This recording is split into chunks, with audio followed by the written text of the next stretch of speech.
How's it, everybody? Welcome back to the Straight Line podcast. Got a cool interview or cool discussion today with Brandon Downs from Team TEG. We're going to discuss who is the sponsor, what is the sponsor, what products are they using, who the guys are, and what are the plans for the year. But before I get going, Brandon, welcome. Nice to have you here. Thank you. Tell us a little bit more. Who is the sponsor? What is the sponsor? What does the sponsor do? So obviously everybody knows our primary sponsor, TEG. It's also a little bit of a misconception there, like the TEG, the TEG. It is actually TEG, and it's an acronym for the owner of the team. That's who our primary sponsor is. Obviously, coming with the team, we do have a few other sponsors that have come on board, which we're really thankful and grateful for. And I think we'll get into a little bit more detail on that a little bit later. Tell me, TEG. Okay, now we just comment. It's not TEG, it's TEG. What does TEG do? I mean, I know Terry Yates, he's the owner of the company, but what does Mr. Yates, what does his company consist of? So primarily it's a security company, but it's not your run-of-the-mill sort of ADT, boom guards. They do more asset and risk management. They also do a lot of CCTV installations. They do escorts. So they're dealing with sort of higher profile security situations. Like I say, you're not going to find TEG at your general sort of residential enclosure. Yeah. There's also quite a few big clients. If you see sort of like at McDonald's, you'll see a lot of the TEG guards are at McDonald's.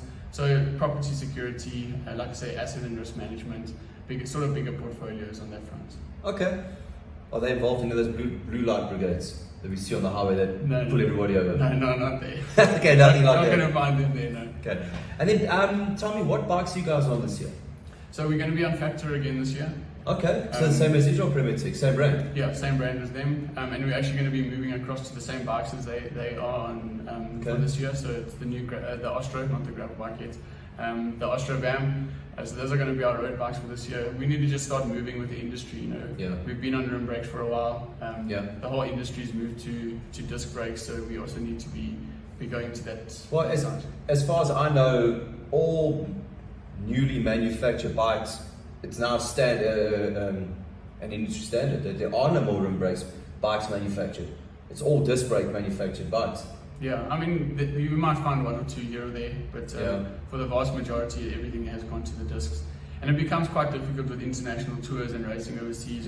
Neutral service don't carry rim wheels, so now if you're sitting in car 22 in the convoy, you're waiting a long time for a wheel. So, with little technicalities like that, it becomes important that we are actually riding what is the industry standard. Yeah. And then tell me, are you guys Shimano or SRAM? Shimano. Yeah. Also, I was watching something the other day, and now everything from Shimano 105, I'll take it on Duras, from 105 up is all now DR2. Yeah. And a lot of the bikes nowadays, and I think the Ostro is one of those bikes where they're actually not compatible with mechanical group sets anymore. Sure. Okay. So, now you don't really have much of an option where you need to be going to your DR2 group sets or your electronic group sets. We're going to be running probably the Altegra DR2 12-speed group sets this year. And wheel sets, what are you guys running the wheel sets? Well, it's sort of like a partner with Factor is Black Ink. Yes. So our components are going to be Black Ink. So we'll have Black Ink bar stems, seat posts. The wheels will also be Black Ink. So really nice setup. Yeah. The bikes come with ceramic speed. It's going to be a really nice slick bike. And when are you guys expecting to get your weapons of choice in? Orders are in, bikes probably on the water as we speak, or in the air. The ideal was that we were hoping for them to be here for essays. It might be a little bit tight, and getting onto a new bike 1 or 2 days before a big race like that might not be advisable. So, we'll probably see them then second week of Feb, coming in second, third week of Feb. But I think definitely as we approach some of the tours later in the year, we're going to be on our new kits. Okay. And then helmets and glasses, and what are you guys using for that? So Omnico is a big supporter of the team on that front. We're going to have Shiro helmets and Darks glasses. We've developed a nice partnership with them over the last few years. So building partnerships is a really important thing with creating that loyalty with sponsors and having a little bit of longevity there. So those are going to be Jason was here a little bit earlier. I saw you helping him with his time trial setup, and we were talking about sunglasses and well, the general price of how things have gone through the roof. You were saying that the dark sunglasses that you on are fantastic. Can you give us a little bit more detail about those? Yeah, so I mean, I think it was about 18 months ago, just after the whole COVID pandemic, where Darks did a really big revamp of their whole range. I mean, in the past, I would be one of the first to admit that some of the Darks glasses weren't the best quality, and they were sort of seen as low entry level glasses. But they've really come a long way. Some of the lenses that they're using are, I would say, up there with the best in the market. Okay. Sort of like your photochromatic lenses, your high definition lenses, your transition lenses for mountain biking. So that, I mean, have a look at their market, or their range. It's sort of some really good stuff. Yeah, I mean, the Arcs has been around. Cracky. I mean, when I was a lightie, one of the first sponsors I had, we had, I forget the name of the helmets, but I remember dark sunglasses. That was like in the late 90s, and you know, even back in those days and over the last decade or two, they've always been more of an entry-level type of product. But I was interested when, you know, Jason, you guys, we were talking earlier, that said that it's a really good product.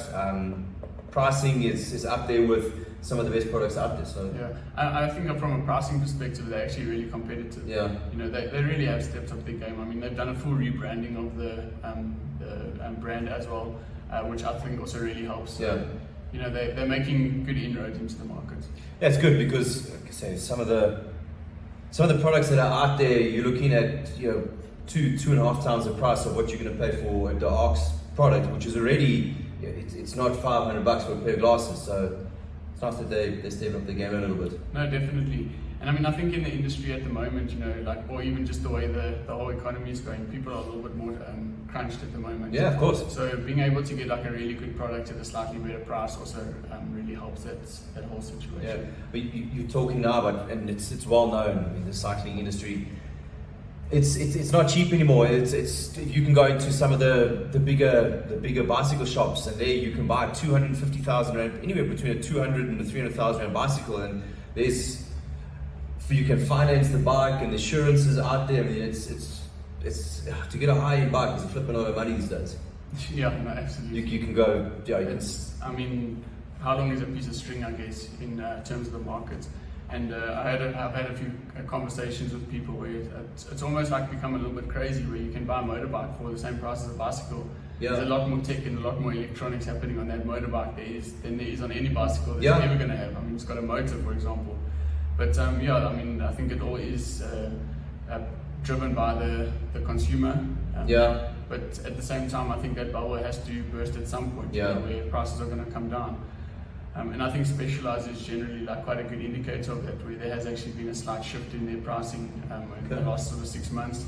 Some of the stuff has come down, so I think, you know, we might sort of see a little bit of a decrease in some of the things. I'm not saying it's going to be massive, but you know, I think it could be good for the industry. I was speaking to someone in the industry yesterday at Provincial Road Champs, who was busy unpacking his car.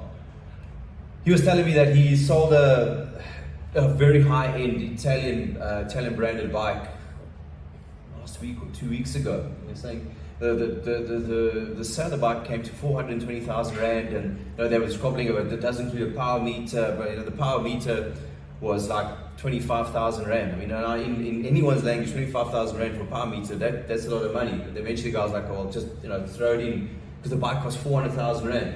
I mean, you can buy a nice car for that. No, absolutely. I mean, for that kind of price, I hope it's some sort of collector's item, or one or two of them in the world. But yeah, you never know. You know, these collectors or people that want something very specific, they sort of go to the end of the world to get what they want. Well, yeah, if you can, then you can. Then you get those types of things. We spoke just now. You mentioned briefly on getting the bicycle for SA Champs, and I'm going to talk to all of the guys leading up into the race. What is your view, your opinion of the SA Champ circuit? We're going to do, I think it's the leads will do 4 or 5 laps of the Bosco circuit, then head out into Suikerbos, go the opposite of the conventional way around, and then finish back at the circus. What's your take on the profile? So, I mean, I think a really interesting route, which sort of does like try and encompass a lot of different types of riders. The first part of the race is relatively flat. It's going to be fast. You know, I think there you might get a breakaway situation where a few riders go up the road, but the bunch is still going to have the the vast majority of the power to sort of influence the race later on. The reserve is going to be sort of I think the main deciding factor of the race. Obviously very interesting that we're going reverse in the reserve, which, you know, for the most part people haven't actually been able to ride that way through the reserve. So, most part. Yeah, I mean, there have been a few situations where people are riding in reverse, but I mean, so it's going to be new to everybody. It's going to be a little bit unfamiliar. I think it's going to add an extra dynamic to the race, which we probably haven't seen in an SA Champs race that I know of in the last sort of, I don't know, 10 years in this country. So lots of things to think about there. I mean, there's a lot of logistical things, even from just a team perspective, that need to be considered once we go into the reserve. You know, feeding. Are guys going to be able to get water? What's going to happen with functions? It's a very valid point. And one, are team cars going to be allowed? Then if there's no team cars out, is there going to be a neutral service? And then when you're in the neutral service, you're going to chuck your wheels in there. Some guys are riding rim brakes, some guys are running disc brakes. It lends itself to all kinds of mishaps and things going wrong. Another thing you touched on, water feeding, because you're going to be going into the reserve, I think it's probably about 1 o'clock. 120 k's. 120 k's deep. Between 1:30 on a Sunday afternoon.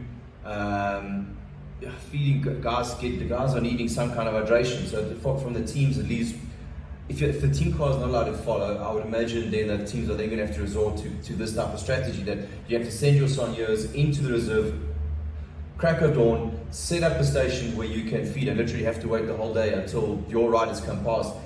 I'm guessing teams, if they can, have 2 feeding stations in the reserve, so early on and then towards the back end, at least riders can get some kind of hydration. Yeah, no, definitely. No, I mean, it's critical in our racing, especially when you're going longer. If you're not feeding properly, you're not making the end of the race. So, you know, those are all the very important considerations that we have to take into account. I mean, the reserve is in the region of 45 k's. In that time, you could be going through at least 2 bottles. At least. If you don't have 2 bottles on your bike when you start. I mean, there's another factor. Like, do you want to be carrying two 750 ml bottles when you've got all those climbs? So, yeah, there's quite a lot to think about. Quite a lot of logistics from a team perspective. But yeah, you know, it's something that we have to embrace and look at as a holistic picture as to how we're going to get the best results out of what's on the table. And then another thing, I've been talking to a lot of riders, a lot of team managers, and this hasn't really been brought up so much. I mean, we live here in Joburg. Look, it's a sunny day today, and it's all lekker and mooi, and it's hot, but there can be heavy thunderstorms in the nature reserve. So if you go through there 2:30, hailstorms, it can get quite cuck in there with bluntly. Yeah, no, absolutely. I mean, it's not really a place that you want to get caught over a thunder shower. The lightning, the thunder in the reserve is quite severe. I think I've been there once when there was quite a severe thunder shower. Not the best place to be. No. But you know, it does have to be considered. And like, what is going to happen in those situations when you get to the top of the climb? There's a really big electrical storm. You know, what is that going to mean for the race? What is that going to mean for the last 20 k's when the race is actually really heating up? So, you know, there are lots of considerations that need to come into it. You know, hopefully with our half-out weather, we don't have those situations, or it's something that we don't have to consider. But I mean, it definitely has to go into some sort of management plan. Yeah. This is just coming from me as a bike riding fan. Yesterday was Gauteng Provincial Champs out of Walkerville. I thought it was a lacquer circuit. Feeding zone, there was a lot of gears there lots of people stacked up, and gazebos and people, and you know, the bunches go past. It did get a little bit, I don't want to say the word messy because that's not the right word. It became a little bit intense, riders getting bottles getting dropped, blah blah blah blah blah. But for the guys that were watching the race and actually being fans of the race, it was flipping awesome. Yeah. Where is that going to be at South African Champs this year? So, I mean, I'm not exactly sure where the feed zones are going to be set up, but I mean, I was actually in the feed zone yesterday at the provincial champs, and you know, like Jeremy says, there was a lot of chaos there. There were a lot of people there. It was really great to see the turnout. I mean, my suggestion to riders and people doing SA Champs would be maybe just do a little bit of like practice with feeding from the side of the road. It's not something that we're familiar with. Yeah, we're not familiar with it. Yeah, we do it once or twice a year, and then wait another 12 months, and then we have to do that again. So who are you going to be feeding from? Who's going to be assisting you in the feed stations? Those are all important considerations, because if you're not getting a bottle, if you miss one, you miss two, suddenly you 30 k's without water, and that can be the end of your race. So they're all considerations that you need to think about. If it's hot, are you getting ice like with your bottles? Are you getting nutrition with your bottles? Are you getting? I saw a lot of guys yesterday that had the old the old stocking ice trick put on the back of your neck. But things like that, I saw a lot of guys yesterday taking bottles and actually taping the ice stocking to the bottle. That's a pretty cool idea. Yeah, you're putting your gels. But you're rightly, like you said now, you need to have someone there who actually can hold the bottle correctly and understand when the rider comes. You've got to act as shock absorber and almost let it go. Don't just hold it here, expect the rider to take it. Yeah, I mean, I think sometimes people there's like a misconception as to how fast the riders come through the feed zone sometimes, So you're not giving a bottle to somebody at 10 k's an hour. It could be up to 30, 40 k's an hour where somebody now needs to take a bottle. And then even just the spacing of people when they're trying to give bottles. You can't be standing 2 meters from the person in front of you to try and give a bottle, because that rider needs to get the bottle, but the rider also, he can't come and find you to try and get the bottle. So he needs enough space so that he can avoid the first person, avoid in inverted commas, because he needs to get around him and then get the bottle from you. If you're hiding behind somebody else, you're never going to get a bottle. So yeah, there's little technical things in a feed zone which, like people, when they become aware of them, it becomes a lot easier for riders to get bottles.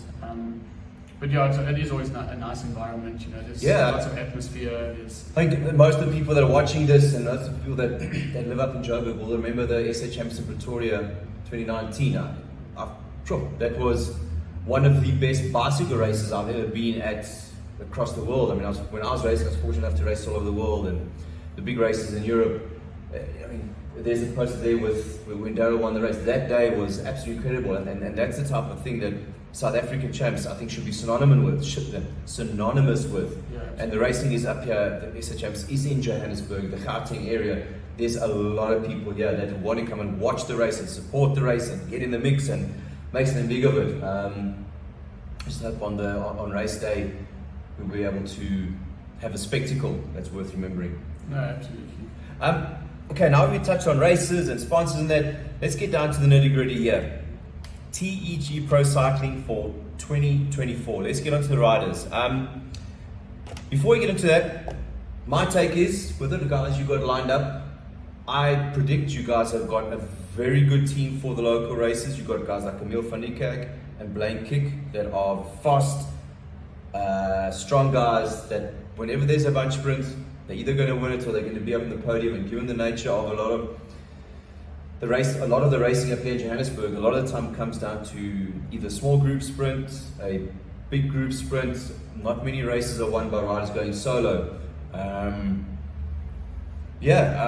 us a little bit more. What was your reasoning behind going after, or not going after, the guy like Emil coming across to your team? No, so I mean, we put in quite a lot of thought with who we wanted to bring on for 2024, and the primary focus was actually to bring in like a whole lot of younger guys. Yeah. Like we want to try and develop the sport. We want to get the younger guys in. Somebody like myself who has a little bit more experience. Alben's also been in a peloton for quite a while. You can start parting knowledge with these guys so that they can then part knowledge later in their cycling career. So try and build the guys up, teach them the ways of the racing, teach them how to race, where they should be, what they need to be doing. It just helps to build the sport. Yeah, for sure. So that was one of the primary things. I also have quite a good relationship with Jamie, who when he feels like he isn't able to give the rider much more, it's very difficult to try and teach somebody something from the car. So he's sort of entrusted me at the moment where bring the riders across when they need more, bring the riders across through to TEG, and then we can hopefully develop them further from there to a slightly bigger platform than he was able to offer his riders, and then we can take it from there. But I think bringing somebody like specifically Emil. It also bringing him into the team, you know, it adds a bit more fire to somebody like Blaine, where you know there's two guys that can perform a similar role. And you know the one guy doesn't get complacent. You know, you're not always going to be sprinting at your best. So when one's not sprinting at their best, you know, hopefully it's another guy sprinting at his best. If you guys got a lead out, argument's sake, the fast one coming up on Sunday, that's typically the sprinters. It's their first big real hit out. I mean, if you got your lead out going, and then at the back of the queue you've got Emil and Blaine, that's a very good sprinting duo. I mean, if you can drop them off, get them dropped off 250 meters out, first and second is very, very possible with those two guys. No, 100%. And I mean, I'll refer back to a couple of years ago. You know, I was in the BCX setup, and you know, a lot of people were like, "Oh, you got Nolan and you got Clint in the same team." And then you got Steve as well. Steve was also really fast. I mean, all of them in their right, and then you had David, who, you know, all four of those guys in their own sense could win a sprint. Put that together into a lead out, and suddenly you got a really formidable lead out, which becomes really difficult to beat. So you know, they all. Some races are gonna suit Emil better. Some races are gonna suit Blaine better. And you know, we can just use the riders where they're going to be best suited and for what sort of terrain. But yeah, we do want to give everyone an opportunity. You know, we want to be able to give them that confidence that they can go out, they can win races, and they can achieve more. So this for me was an interesting guy when I heard Warren Moorman's coming onto your team. Like, I've always know the name, and you see him performing, and you're okay, he seems like a solid rider. But from my side, never really, you know, was a turn my head. I went, sure, okay, this guy's okay. However, on Saturday, Gauteng Provincial Time Trial Champs, I was on the side, I was watching, taking splits on the rides that were involved in the coaching, and they're just getting a feel as to who everyone was. And every time Warren came past, I was like, shit, this guy's rocking and rolling. Then when the final results came out, he ended up rolling Jose Kleinsmith and Pedri Kraus. I mean, now those two, Jose and Pedri, they are no slouches at all in a time trial. Now, I'm go as far as saying at SA Time Trial Champs, I'll put money on that Jose. Well, Saturday morning before the time trial at the Provincial Champs, I would have said I'll put money on Pedri and Jose being on the podium at SA Champs for the time trial. It's going to happen. The order, we're not quite sure of that. But hey, then Warren came through on Saturday. I guess then he managed to roll both of them. If you had said me Saturday morning, Warren at the podium, I said no. That was a big surprise. Now, if you got a rider like that involved in a lead out, and you got a guy like Blaine and Emil sitting on the back, and he's clearly got an engine on him. Yeah, no, absolutely. And I mean, you know, again, like a rider like that, had a long chat to Jamie about him, and Jamie just felt like he needed a little bit more. Like he wasn't getting the right guidance. A young rider, come in, got a lot of potential, a little bit lost, doesn't have that direction that he needs. Put him into a setup which is like a little bit more structured, and you know, you can start getting the best out of these guys. And I mean, I think Warren put in a fantastic performance on the weekend to win the TT. He was playing quick. I think he was second fastest on the day as well. You know, so a very impressive ride by him. Because I mean, still, I mean, we're Saturday night, I was sitting at home thinking about all the different riders, and I was like, Warren Moorman beating Jose and Pedri. I mean, Warren, please don't take that. This is not I'm looking down on you or anything like that. So I was just really surprised. I mean, Jose and Pedri are very, very good time trials, and you rolled them. So I think so far we're looking at Emil, Blaine, Warren. After what you saw this weekend, so far you got a very good setup. And then let's not going on to Warren. Those two riders are big, strong guys. Let's go to the slender guys that are built to go up hills quickly and fast in time trials. Jason Eggert. He spent the last couple of years riding for Team Honeycomb. He shifted across to your guys' team. Also, he comes with a very solid reputation of being a good climber, solid time trialist. You know, he's a good rider, and I expect a lot from him. And I think it might be a good thing for him to shift things up and change his perspective. What's your guys taking with a ride like that? What are you guys targeting? What would be the specific goal for a rider like Jason Eggert?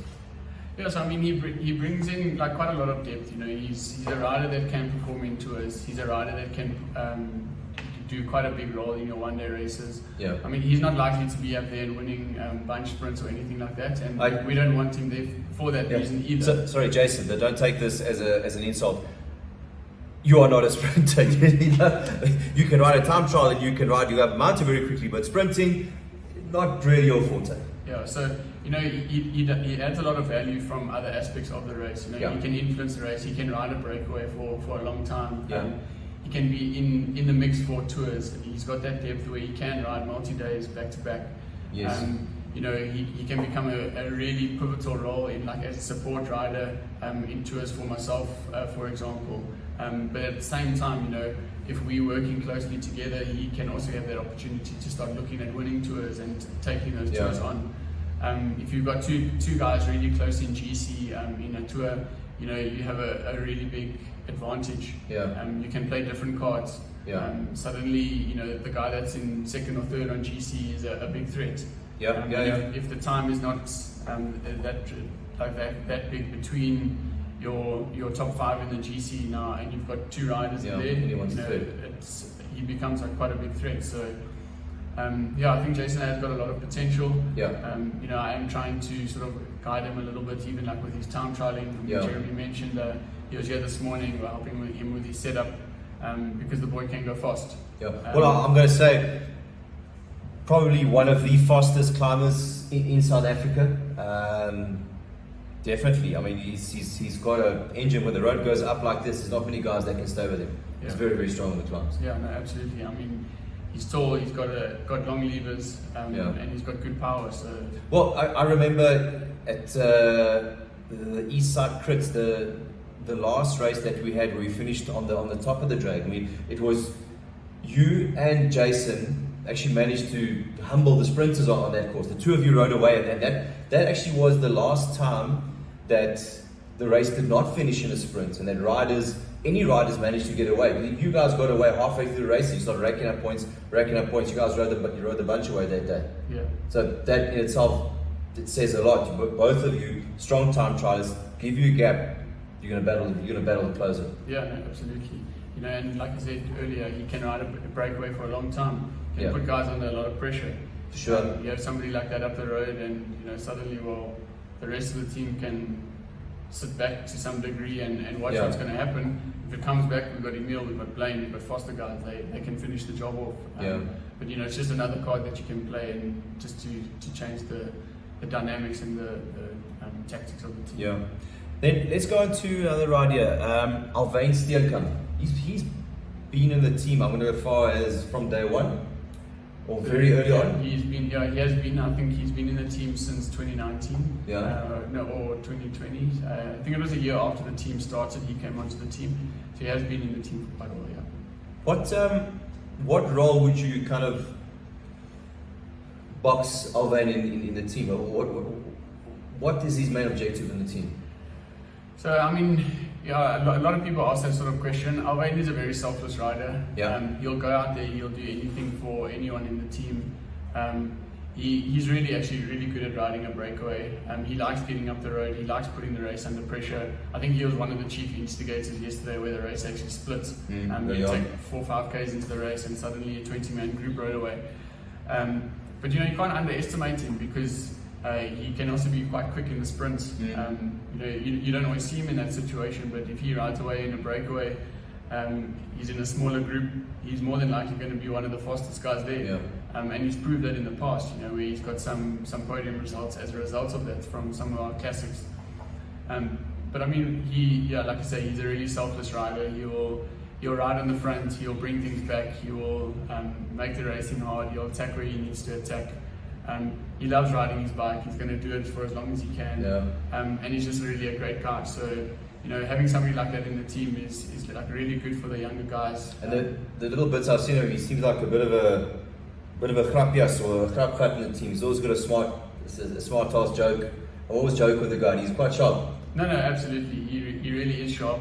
I mean, you need to get to know him a little bit, because he can be a little bit shy at first if you don't really know him. But once you get to know him, he opens up to you like a really great guy. I mean, and I think it's important in any team. You need to have those guys that can that can lift the mood in the team. You can't have these, army colonels, all 5 oaks, dead serious all the time. You need to have different characters. And I think he's one of those guys that, behind closed doors, keep the team morale up.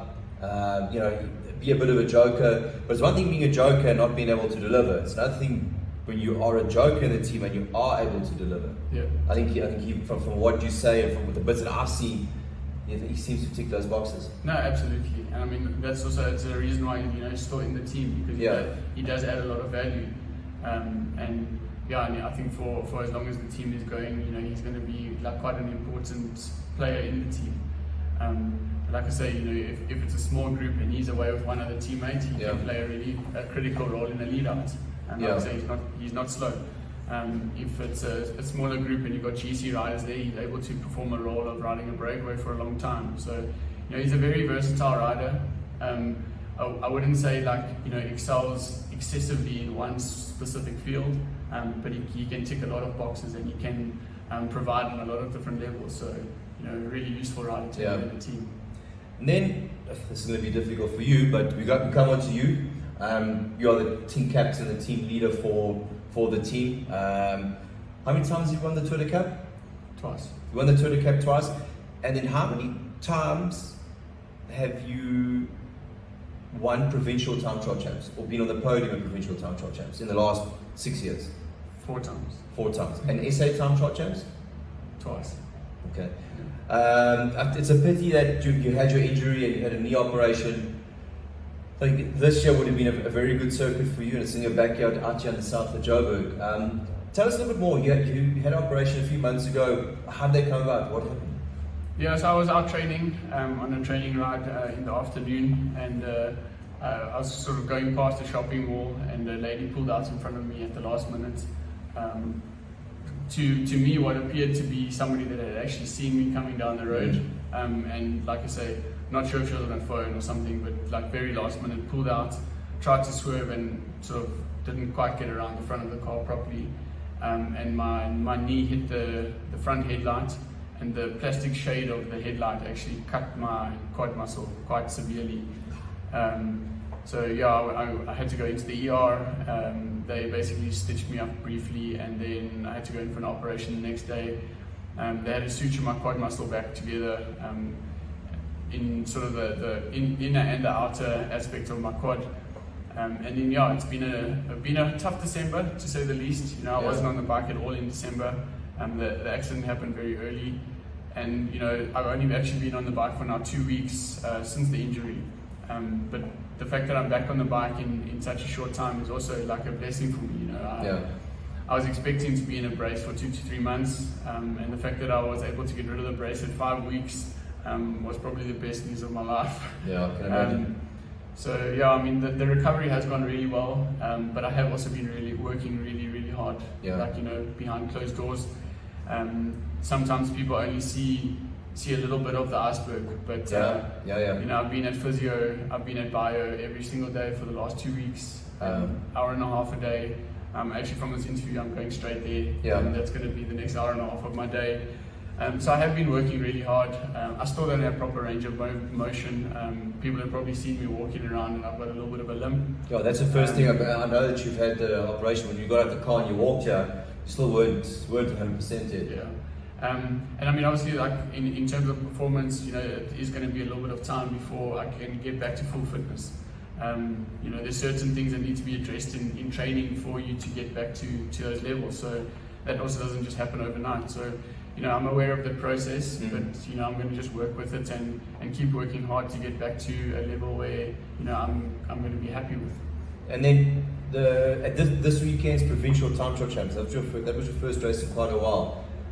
How did you feel about the performance that you were able to deliver compared to where you could have been, should have been? Are you happy with the rate of progression? So I mean, absolutely. There was after the accident happened, there was basically a 0 chance of me doing provincials. There was maybe a 20-30% chance of me participating at SAs. So the fact that I was able to even line up at provincials for me was already a victory. I mean, I said to a few people before the race started, I'm actually here just to sort of go through the motions, see how things are feeling on the bike, see what my position is like in a sort of a race environment, it's a controlled environment. May as well take the opportunity to try and use it. I mean, I guess another question is, a lot of people said you did the TT and you did well, but why didn't you do the road race? In the TT, I could control that effort. Yeah. You know, there was no real hard accelerations that I needed to do. Whereas in the road race, you're a little bit of a puppet to a situation at times. So, you know, that for me is too much of a risk to take at the moment when my recovery isn't 100% yet. The juice is not worth the squeeze. Yeah, no, exactly. So, but yeah, just coming back to your question on the time trial, I went out to try and be fast. I knew I wasn't really going to be strong. So that was my main goal, to see how fast I could be and where I was, you know, in comparison to the rest of the field. Yeah. There were quite a couple of strong time trial riders out there on the weekend between the under 23 and the elite field, and I kind of just wanted to measure where I was at. In terms of my potential and what I would have probably been doing at full fitness, not quite there. I reckon there's probably maybe another minute in it that I could have squeezed out of that. But yeah, you know, these are all things that are part of the process. The fact that I came out with the result is really great for me. Big confidence booster. Yeah, and the fact that you can sit here now and say, I could have gone, you know, at peak performance there's a minute difference. Now, minute difference, considering what you went through, I mean, you had a pretty damn good level then if there's only a minute in it. So that's pretty solid still. Yeah, so I mean, I did some strength tests last week with my bio and physio, just to see sort of where I was at. And I mean, my quad was coming out at about 25% deficit versus my hamstring being at about a 12% deficit. So, you know, it's now trying to close that gap on, you know, the deficit between my right and left leg. So yeah, that's definitely going to like compromise my performance to a degree. But then, will there be enough time to get you up to full fitness and full strength for the Tour de Cap? That would be the goal. That is the goal, and that is the focus. You know, it is still quite a short and quite a tight time frame. The TT at Tour de Cap is obviously an uphill TT, so power there does become really critical as to like what your time is going to be. But you know, I can only stay determined, I can only stay focused, and I can only just like follow the recovery strategy that I am on, and make sure that I can make those leaps and bounds on a weekly basis. You know, if I look back at my recovery process now, 4 weeks ago I couldn't walk properly. I was on crutches and in a brace, 20% range in my leg, where, you know, I still don't have the range back, but it's coming back a lot quicker than I would have expected. So, you know, if I continue working hard and I can continue putting in the hours and the effort into the recovery, you know, I don't see why it's not possible. Oh, that's good news. That you said decent numbers yesterday, so that's a good sign. It's not like you're half of where you were. It's still pretty solid numbers where you're at. Yeah, no, absolutely. I mean, yeah, I think even to put in the performance that I did on Saturday, I can't be nowhere. You know, there needs to be some degree of power or fitness there for me to be able to even push the numbers that I did. Because although, you know, your aerodynamics and your setup and all those kind of things make a really big factor in how you're going to do in a time trial, if the power isn't there, you're going to be slow. Yeah, for sure. So it's the power. You need to have the power. Yeah, absolutely. Sorry, I just remembered something now. You know, going back to SHM, so we were talking about nutrition and hydration. That, I mean, you guys are sponsored by 32GI. On the day when it's a really hot day and you guys are out, and if you battle to get drinks, what would be your go-to in situations like that? What 32GI product would you want to take with you in your pocket, just to get you through that dry spell, if you want to call it? Yeah, so I mean, it does become difficult because, you know, your hydration is critical in terms of your whole like nutrition plan. You need to be getting in the fluids. Otherwise, you know, you can get to a point in the race where you're going to be struggling. But, you know, it's also going to be really important that the guys realize and understand that and make sure that they're getting in enough beforehand. You know, so then, you know, having things in your pockets like there's Endure tabs, which they have, you know, something like that, you can still get the nutrition in. If you've got enough liquid in the system, that you should still be able to manage that. I mean, with really hot conditions, your sweeter stuff, you want to be staying away from that. So, toning down a little bit on that. And then there's hydrate tabs. I was just going to say the hydrate products for 32 jar. Yeah. Also very, very good to keep all the levels up. No, absolutely. I mean, even the cramp assault, it's another factor. You might get into a situation where you are a little bit underhydrated and you start getting some cramps. Use the cramp assault. Try and manage that as long as you can. Get out the reserve. Get some more water in. You may be able to manage that situation. So they do have quite a wide range of products where you can try and manage the best of a bad situation. And then quickly, talking on hydration, how many carbohydrate grams per hour would you guys be looking at to ingest during a race like the SA Champs? So, for me, like my sort of tried and tested formula is somewhere between 80 and 90 grams. Some guys are pushing that limit. But it's also something that you need to train a little bit. So, of course, your gut to just go from 50 to 60 grams an hour to like 120, it's not going to be very nice. Yeah, so I mean, I think the guys are going to be sort of in that range. The bigger guys do try and take on a little bit more. Somebody like Blaine, I know he takes in quite a lot of nutrition, but I mean, he's a big guy, and rightly so, he needs to take in more stuff. I mean, I think for the most part, the guys are going to be in the sort of the 90 to 100 sort of range. But that's also not something that I would suggest. Everybody now tries to take 90 to 100 grams. Please, what are you guys doing? Don't go from 50 to 60, boom, up to 100. It's going to be a pretty cuck one if you try that. That's the pun. I mean, the GI distress and things like that you can get from the high levels of carbohydrates in the short period. Your gut sometimes just can't manage and can't handle it. So. If you haven't trained it, if you're not familiar with that kind of stuff, like Jeremy says, 50, 60 grams is probably your limit. But as you get more familiar with taking on more, you can push that boundary a little bit. It's like your training. You can maybe do 70 k's this week, maybe 80 k's next week. You start pushing that up to 100. It's the same kind of thing. You don't go out and just do 100 k's the first time you ever ride. So. Well, you can do it, but you're going to pay a big price for it. And you won't ride for the next 2 weeks if you do that. No, exactly. All right, cool, Brandon. Thanks for the chat. I'm glad. Thanks for the info on the team. And hopefully, the guys out there get a little bit more understanding about what TEG, what the sponsor is, what products you guys are using, the riders involved in the team, and what we can expect from the guys. Yeah, no, absolutely.